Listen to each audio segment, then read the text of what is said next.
Jesus is basically nothing but, praising the lifestyle of John the Baptist. It's a very important thing that we need to really note and see if we can actually inculcate that in our lives. It's nothing new. It is part and parcel of the gospel.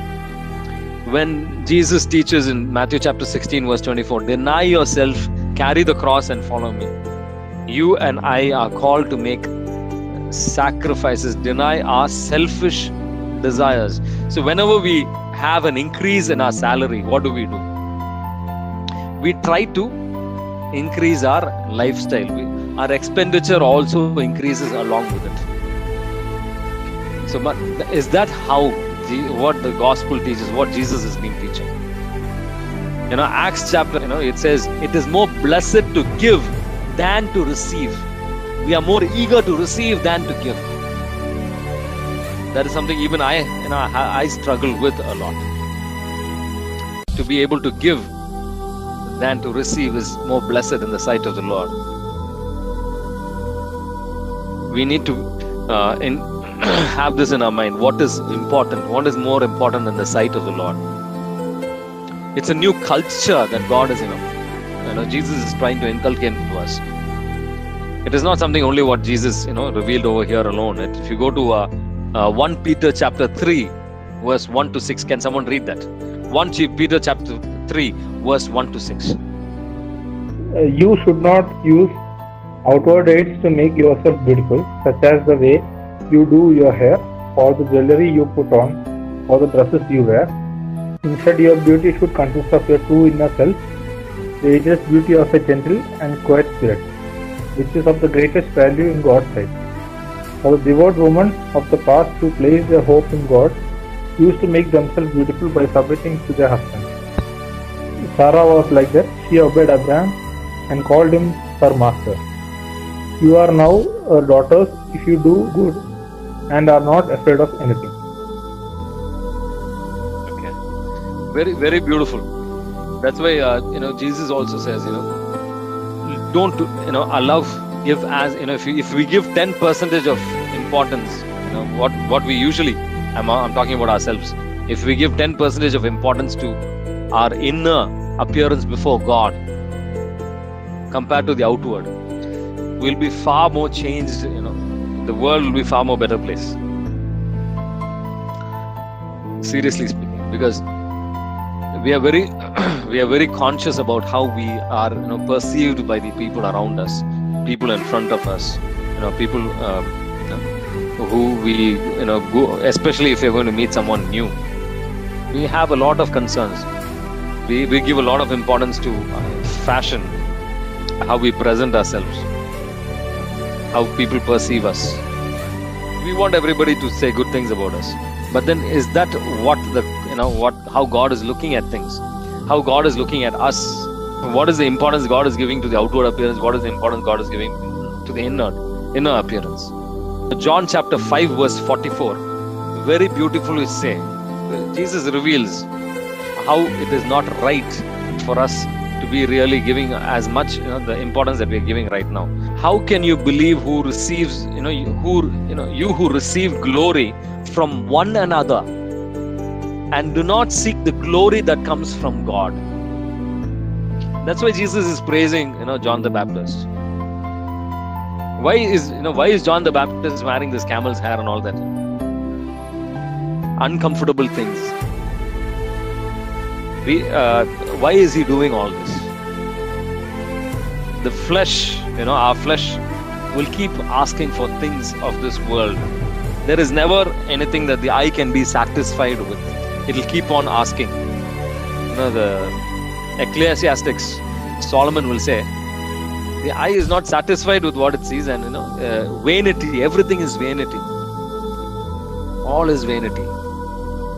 It's all out of pride, out of selfishness that we are working. We are asking things, we are doing things. Simplicity is what is God is actually asking us. Simple lives is what God is Jesus is asking us to lead. If our salary increases, we try to increase our lifestyle as well. What we eat, what we wear, what we have. Now because of this corona, all of us have different challenges, and we have to adjust, according to that. The inflation has really made us come to our senses about all these things. 1 Samuel chapter 6 verse 7, it says, man looks at the outward appearance, God is looking at the heart. Humans will, the way we talk, we will give very flowery words when we are talking to others and things like that. But God is very, very, direct. He's there to tell you. He's looking at your heart. Far more greater importance to that than the outward appearance. Can someone please take Matthew chapter 11 verse 16 to 18? Matthew chapter 11 verse 16 to 18. To what shall I compare this generation? It is like children who sit in the marketplaces and call to one another. We played the flute for you, but you did not dance. You sang a dirge, but you did not mourn. For John came neither eating nor drinking, and they said, he is possessed by a demon. The Son of Man came eating and drinking, and they said, look, he is a glutton and drunkard, a friend of tax collectors and sinners. But wisdom is vindicated by her works. Her works. What works are we doing? Even if we see someone who is doing good, we have this tendency to judge others because our holiness doesn't match theirs. We have a tendency to say, okay, he's not up to. We always have a tendency to find fault. Pride has always a tendency to find fault rather than seeing how we can raise ourselves up to that level. That is what is happening here. We are always better than the other person. We can easily find fault with people. But is this what Jesus is saying? The way we should lead our lives. Don't give importance to the lifestyle. We give more importance to taste than to health. We give more importance to fashion rather than covering ourselves. It doesn't matter if there are some things that are torn in our clothes as well. Fashion is far more important. We give more importance to comfort rather than health. In a lot of these ways, we are actually doing things so much against what God has planned for us. God has in store for us. It is a simple life that God wants us to be satisfied with. Deny yourselves. This verse is very, very important.